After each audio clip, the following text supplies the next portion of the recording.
예레미야애가 4장 11절에서 22절 말씀을 묵상하도록 하겠습니다.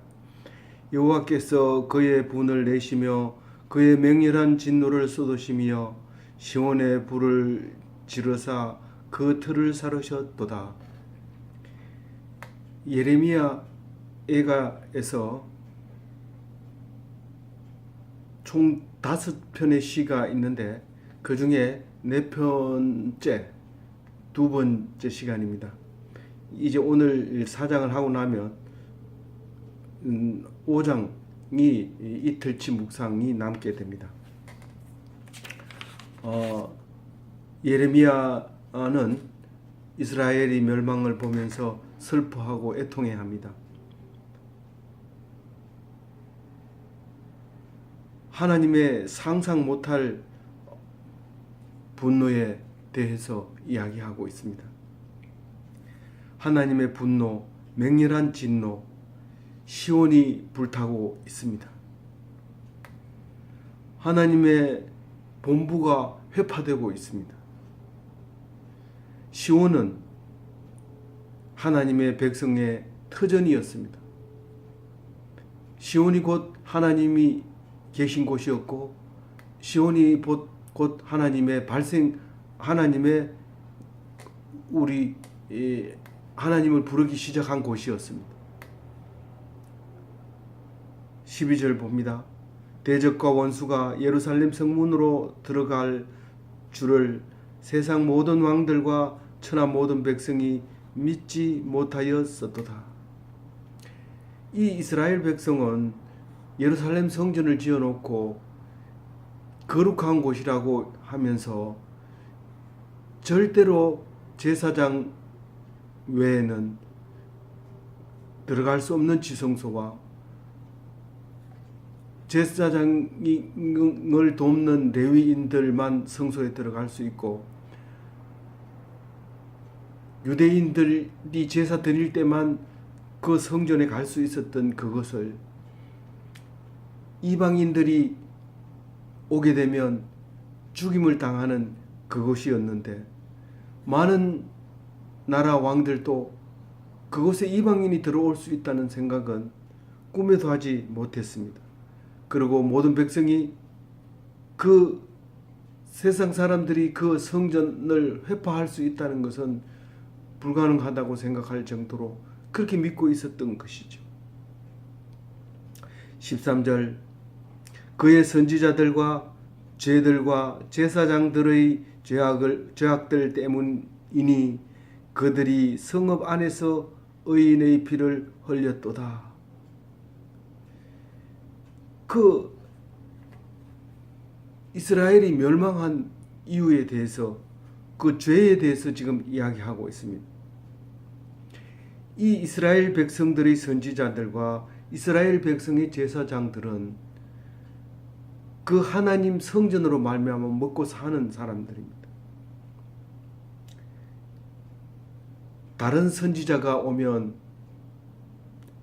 거짓 예언이라고 말하고 누구에게 들은 거냐고 말합니다. 성령께서 말씀하셨다 그러면 그 성령이 어디에 있다가 너한테만 가느냐 그렇게 하고,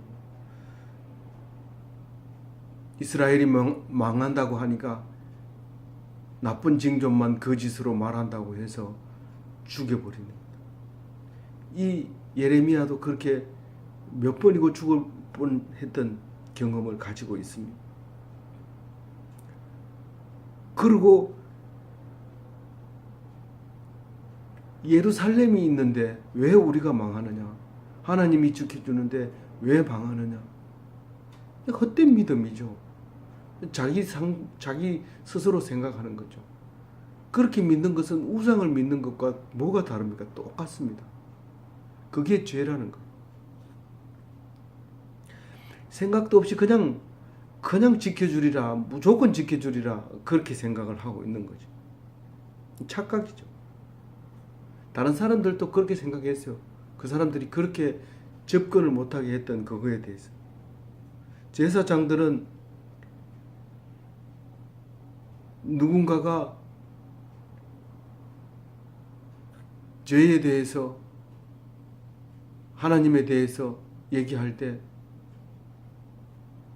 들어보고 하나님께 물어보고 대답하겠다 해놓고는 그게 틀렸다고 하고 신성모독이라고 하고 절대로 용서하지 않습니다. 그래서 선지자가 선지자를 죽이고 제사장이 제사장을 죽이는 그 피 흘림이 기득권을 가지고 있는 사람들의 했던 죄였던 것이죠. 이때 당시도 또 예수님 때도 지금 오늘도 여전히 우리는 이런 일을 행하고 있습니다. 기득권은 아무도 침범하지 못하는 절대 권한입니다. 그때도 지금도 우리는 하나님의 아들이라고 말하면서 기도할 때도 아버지라고 기도하지만 내가 사람의 아들이라고 하면 신성모독으로 잡아갑니다. 누가요? 누가 그렇게 잡아가요? 제사장들이, 선지자들이, 기득권자들이, 교회 지도자들이 잡아갑니다.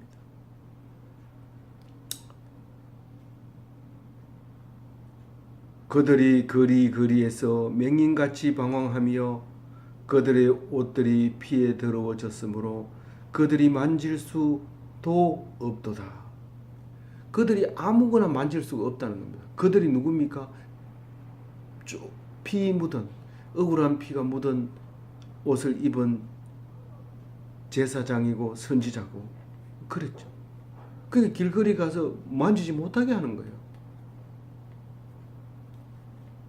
존경받아야 할 그 사람이 마치 맹인처럼 길을 잃고 눈앞에 길을 두고도 그 길을 못 가고 헤매고 있고 손을 잡아달라고 그러고 더듬거리고 그렇게 있는 모습. 그리고 잡아달라고 하지만 전부 다 손을 안 잡아주는 겁니다. 부정하기 때문에. 어떻게 합니까? 15절에 읽어봅니다. 사람들이 그들에게 외쳐 이르기를 저리 가라 부정하다 저리 가라 저리 가라 만지지 말라 하였으며 그들이 도망하여 황폐할 때에 이방인들이 말하기를 그들이 다시는 여기서 살지 못하리라 하였도다. 이 제사장이 제사를 드려야 부정함이 사라지고 깨끗하게 속죄를 받는데 성전이 회파되었으니 어떻게 제사를 드릴 수 있겠습니까? 그 사람이 부정한 상태이기 때문에 물건을 만지는 것마다 다 부정하게 됩니다. 그래서 부정한 나병 환자들이 오면 미리 소리를 지릅니다. 가까이 오지 마라, 가까이 오지 마라. 그래도 안 가고 가까이 오면 돌을 집어 던져서 쫓아냅니다.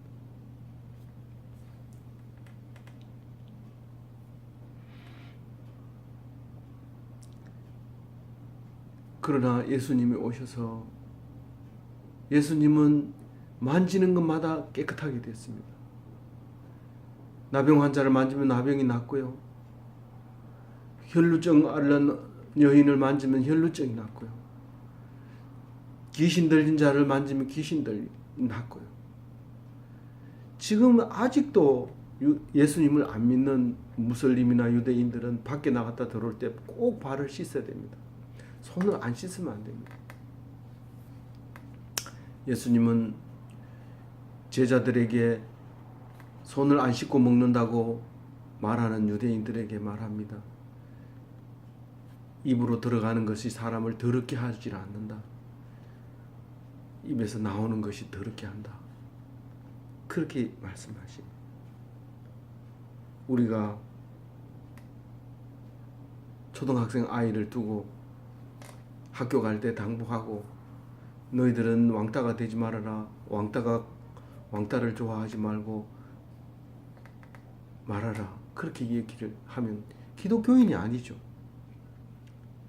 엄마가 그 아들에게 그 어린 아이에게 네가 학교에서 왕따 당하는 아이가 있으면 꼭 같이 가서 그 아이와 같이 밥 먹고 같이 이야기 나누고 같이 생활해라. 그렇게 가르쳐 줍니다. 그 아이가 그 왕따 아이를 만나면 그 아이는 왕따가 안 됩니다. 자기 또한 절대로 왕따 될 수 없습니다. 그런데 그것을 왕따시키면 그 왕따시켰던 사람들이 또 돌아서서 왕따시킵니다. 인간은 하이에나보다 나은 게 없습니다. 하이에나는 사자를 협동 공격하지만 사자가 가고 난 뒤에 상처 입은 자기 동료를 물어뜯어서 먹습니다. 3년 동안 예루살렘이 포위당해서 굶을 때 못 먹는 게 어디 있어요? 자기가 낳은 아이도 삶아 먹습니다. 인간 하이에나 동물보다 낫지 않습니다. 하나님을 떠나면요. 그러나 하나님을 만나고 하나님과 함께 할 때 하나님은 존귀하게 하시고 나는 하나님과 동등된 아들로 삼아 주십니다. 그것을 위해서 예수님이 오셔서 보여주시고 가르쳐 줍니다.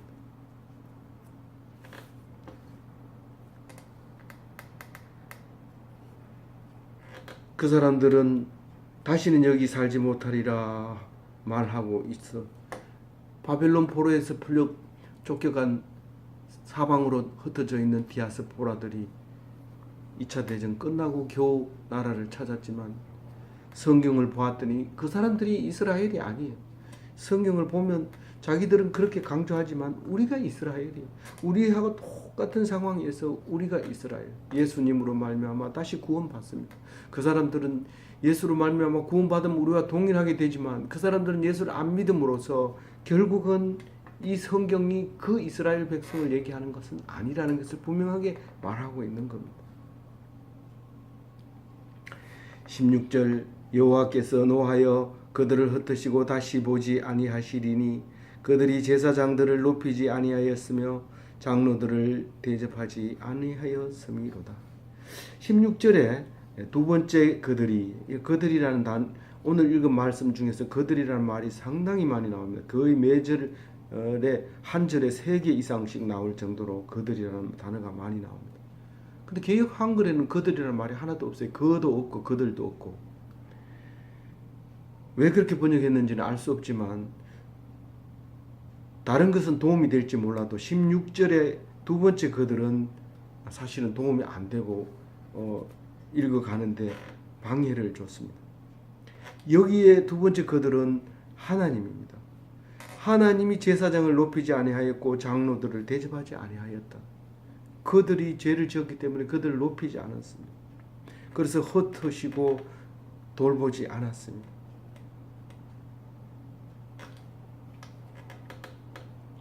17절에 우리가 헛되이 도움을 바람으로 우리의 눈이 상하며 우리를 구원하지 못할 나라를 바라보았도다. 이게 시조로 만들어 놓으면 어떻게 되겠어요? 우리가 이것을 읽으면 어떻게 돼요?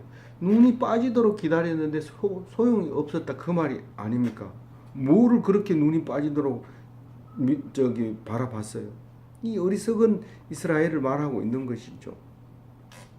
이집트를 기다리는 거죠.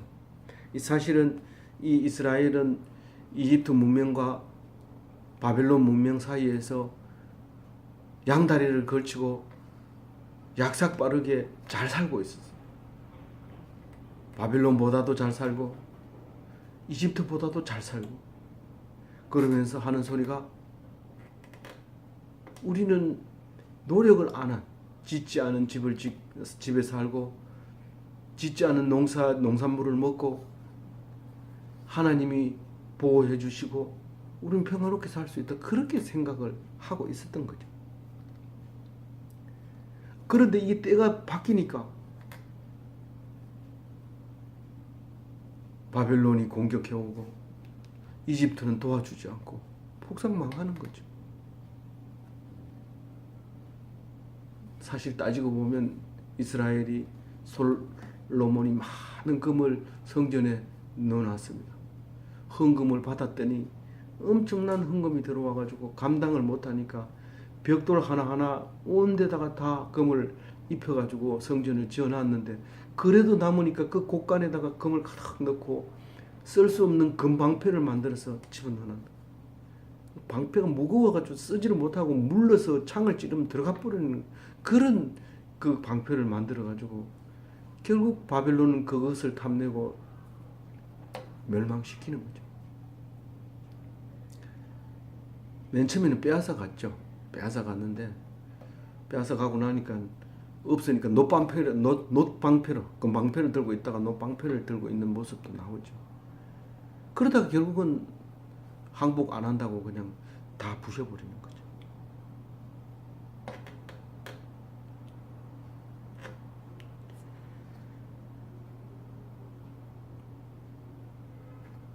근데 왜 안 도와준다고 그랬어요? 이집트가 왜 안 도와준다고 그랬어요? 구원을 하지 못하는 나라가 된 거예요. 바벨론이 세력이 커지고 이집트는 거늘었다가는 자기도 죽습니다. 근데 그 이집트가 바라보는 눈은 어떠냐 하면 18절과 같아요. 그들이 우리의 걸음을 엿보니 우리가 거리마다 다닐 수 없으며 우리의 끝이 가깝고 우리의 날들이 다하였으며 우리의 종말이 이르렀도다. 이집트가 이렇게 보니까 끝났어요. 이제 석 달만 지나면 아무리 버텨도 석 달이면 끝나겠다. 그 약한 사람을 도와주는 사람은 아무도 없습니다. 하이에나 마찬가지입니다. 약하면 그 식물이 되는 거지 그 사람을 도와가지고 다른 사람하고 싸울 하이에나 없습니다. 동료들도 그렇게 사이좋게 지내지만 일이 탁 터지면 딱 돌아서서 공격합니다. 네가 나가야 우리는 살 수 있다. 그거죠. 동료 아니면 가정 우리 마누라는 괜찮겠. 마누라는 더 힘듭니다. 일이 터지면요. 그 잘못했는 것을 그것 때문에 무거워가지고 지금 끙끙 앓고 있으면 그건 괜찮은 거야. 그거는 그럴 수 있는 거야. 그래도 우리가 한번 열심히 견뎌서 살아봅시다. 이렇게 하면 그럼 동료죠. 뭐 이제 도움이죠. 그렇지만 그거 봐라. 그렇게 하지 마라고 그러니까 하잖아. 그렇게 내가 했는데 더 무거운 짐을 턱 올려. 일이 평소 때는 짐을 같이 나누겠다고 안 무거운데도 나눠지고 막 낑낑거리고 가다가 일이 탁 터지면 이 큰 물을 건너야 되는 어떤 큰 물을 놔두고 아이고 나는 못 가 이러면서 내 짐 위에 턱 올라앉아 버리는 거예요. 누가요? 마누라가. 가까이 있는 사람 믿을 수 없어요. 왜 그렇게 하나님 만들어 주셨어요? 왜요? 하나님 의지하라고. 하나님 의지하라고. 세상에 믿을 게 아무도 없다고. 그 얘기하고 있는 거예요. 아니 재미없잖아요. 세상 걸 믿으면서 사이좋게 맛있는 것도 먹으러 다니고 그렇게 하면서 사는 거지. 뭐 오래 살지도 못하는데 그렇게 사람을 의심하고 그렇게 살 수 있어요? 의심하라는 게 아니에요. 좋을 땐 좋아요. 좋아야 돼요. 그래야 애기도 놓고 그래야 자식들도 낳은 보람도 있고 그런 거죠. 근데 그게 전부인 줄 알고 목을 메고 있지 말으라는 거예요. 하나님이 있다는 거예요. 하나님이 그렇게 했다는 거예요.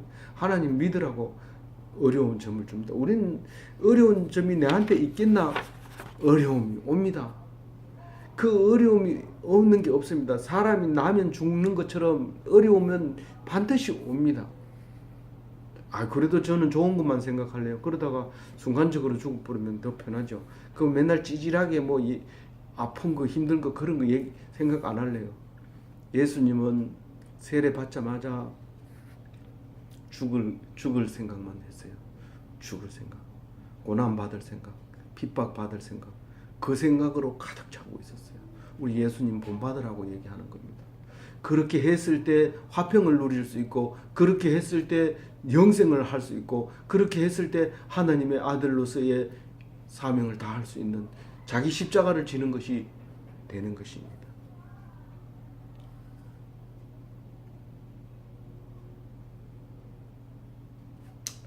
어려울 때 아무도 안 도와줍니다. 근데 그 장면을 다시 한번 이야기하는데 19절에 우리를 뒤쫓는 자들이 하늘의 독수리보다 빠르며 산꼭대기에까지도 뒤쫓으며 광야에서도 우리를 잡으려고 매복하였도다. 우리는 지금 사자들이나 독수리를 잘 보지 못하고 오직 본다면 이 유튜브나 혹은 그 디스커버리 채널이나 내셔널 지오그래픽 채널로 통해서 동물의 왕국을 봅니다. 독수리가 하늘에 딱 뜨면 굴이 있는 토끼는 살지만 굴을 나와가지고 멀리 나온 토끼는 반드시 죽습니다. 눈에 한번 딱 띄면 쏜살같이 내려가서 언제 왔는지 턱 쳐가지고 올라갑니다. 사자가 아주 부드럽게 살살 마치 없는 것처럼 엎드려가지고 자세를 낮춰서 모습을 감추고 가까이 가면 사슴이 모릅니다. 그 사슴이 풀을 뜯고 있을 때 갑자기 목을 물어버리는 겁니다. 그래서 매복하고 빠른 속도로 높이 올라가고 그렇게 하면 우리는 끝난 거예요. 독수리가 떴다 그러면 굴이 없으면 이미 죽은 그 목숨이나 마찬가지.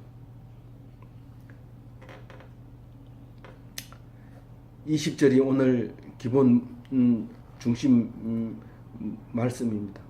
우리의 콧김 곧 여호와께서 기름 부으신 자가 그의 함정에 빠졌으며 우리가 그를 가리키며 전에 이르기를 우리가 그의 그늘 아래서 이방인들 중에 살겠다 하던 자로다. 이 사람 그 콧김이라고 하는 것은 콧구멍이라는 뜻이에요. 다시 말해서 숨구멍. 무슨 말이냐면 이 기름 부은 자는 다른 번역도 전부 다 왕으로 이제 번역을 합니다. 이스라엘 왕은 이스라엘 사람들의 콧구멍입니다. 그러니까 그걸로 숨쉬고 거기로 살 길이고 그거 막으면 다 죽는 거예요. 왕을 목을 쳤다고 하면 다 죽은 거나 마찬가지입니다. 그러니까 그 왕이 함정에 빠졌다는 거예요. 어떤 함정에? 뭐 이스라엘은 사실 두 문명의 길목에 있는데 그 폭이 100km가 안 됩니다. 이 지중해에서 요단강까지 그 사이 길이. 근데 그 사이로 두 문명이 왕복을 합니다. 문화 교류를 할 때, 교역을 할 때는 많은 이익을 남길 수 있는 시장터가 되지만 권세 다툼을 할 때는 그게 전쟁터가 돼버립니다. 올라갈 때 싸우고 내려올 때 싸우고 운동장이 돼버리는 거죠. 전쟁터가 돼버린 거죠. 그 잘 살 때는 그렇게 얘기합니다. 그 왕들이 그래요. 시드기야, 마지막 왕 시드기야까지도 그렇게 얘기했어요. 우리는 바벨론이 뭐라고 하면 이집트가 있잖아. 이집트가 뭐라고 하면 바벨론이 있잖아. 그렇게 했었는데 둘 다 지금 등을 돌린 거예요. 우리가 그의 그늘 안에서 잘 살겠다, 평안하게 하겠다, 그렇게 했는 건데 이 사람은 등을 돌리고 이 사람은 보고하러 오지 않고 그렇게 해서 함정에 빠져버렸다.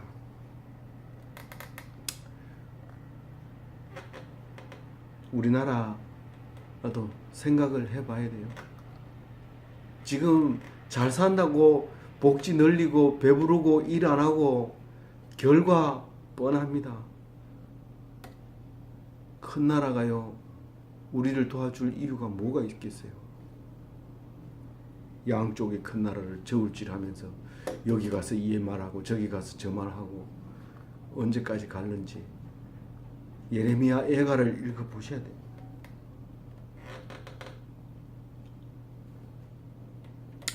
(21절) 22절은 이제 바닥을 친 내가 죽을 사람 다 죽고 구석에 죽은 것처럼 숨 헐떡거리고 있는 그 사람들 말고는 다 죽었고 다 망하고 다 쫓겨가고 없어요. 이 상황에서 얘기합니다. 우리 이제 바닥 쳤다. 하나님이 이제 남은 자를 멸할 군대가 올 이유도 없고 이제는 우리는 올라가는 것만 남았다. 바닥을 친 사람은 올라가는 것만 남았어요. 다시 말해서 남아있는 건 절망은 없어요. 더 이상 절망이 없기 때문에 이제 남은 건 희망만 있어요. 근데 계속 올라가서 높은 자리에 있고 높은 곳에 있는 사람은 어떻게 해요? 내려올 길만 남았어요. 절망만 남았죠. 죽을 뻔한 게 좋습니까? 살 뻔한 게 좋습니까? 그럼 죽을 뻔한 게 100번 좋죠. 근데 사람들한테 죽을 뻔했다니 그러면 안 좋아해. 죽을 뻔한 게 얼마나 좋은지 몰라요. 살 뻔하지 않도록 우리는 늘 죽을 뻔한 것을 감사하고 죽을 일을 당할 때 감사하고 그렇게 해야 돼요. 그래고 보니까 옆에서 우리가 망할 때 히히닥거리고 웃던 사람이 보여지는 거예요. 그게 에돔이에요. 그게 우스 땅이고요. 우스 땅은 그 욥의 고향이었는데 지금 페트라라고 하는 그 아라비아 경계이기도 하고 수리아 땅이었기도 하고 전에는 이제 신약 시대에는 드라고닛이나 이두메 이런 말을 사용했던 그 지역 그게 이 예루살렘만큼이나 큰 문화가 있었던 거죠. 그래서 거기도 딸 에도마 이렇게 불러줍니다. 이젠 네 차례다. 지금까지 우리가 망하는 거 보고 비웃었지만 이제 네 차례다. 어느 바벨론, 어느 대국이 한 나라만 잡아먹고 가만히 있을 사람이 누가 있습니까? 먹고 나면 시간이 지나면 또 배고파요. 또 잡으러 가요. 결국은 페르시아에게 망하지만 커졌다가 사라지고 커졌다가 사라지고 모든 인류 만물이 다 그렇습니다. 그러나 영원한 건 없느냐? 있습니다. 확실한 거 없느냐? 있습니다. 우리가 누군지 알죠? 예수 그리스도로 말미암아 영원한 왕을 모시고 영원한 나라에서 하나님께 영광 돌리며 기뻐하며 절망하지 아니하며 풍성한 삶을 살아가는 기독교인이 될 수 있는 것입니다. 이와 같이 되시기를 주님의 이름으로 축원드립니다.